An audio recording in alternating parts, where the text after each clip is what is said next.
Hello everyone, today we'll explore why selecting the right player for the right format in investment is much like choosing the right player in cricket.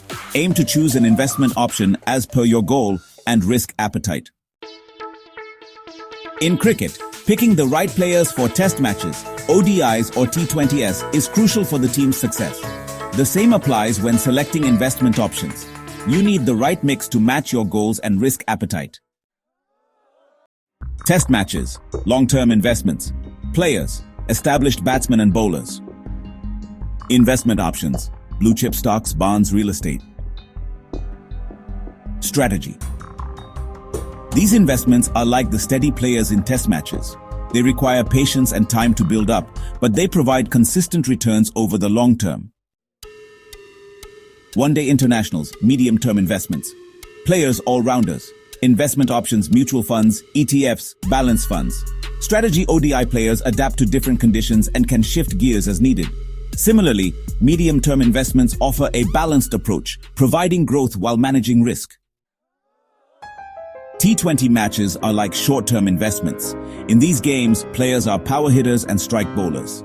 Similarly, in the world of investments, options like high-yield savings accounts, short-term bonds, and stock trading come into play. Just like T20 cricket, these investments aim for quick gains. They come with higher risk, but can deliver rapid returns if timed correctly. It's crucial to match your strategy to your risk appetite.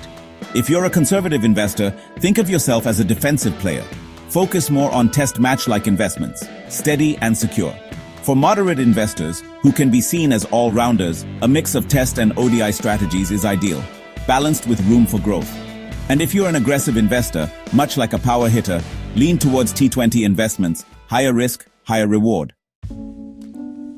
Cricket is about strategic planning, knowing your strengths and adapting to the game. So, build your investment team wisely, keeping your goals and risk appetite in mind. For further information, you can contact us through the contact details given in the description box. If you like our video, then don't forget to like our video channel and click the bell icon to get updates on upcoming videos. Disclaimers. Investments in the securities market are subject to market risks. Read all the related documents carefully before investing. The information is only for educational purposes only. Thanks for watching the video. If you like our video, then don't forget to like our video channel and click the bell icon to get updates on upcoming videos.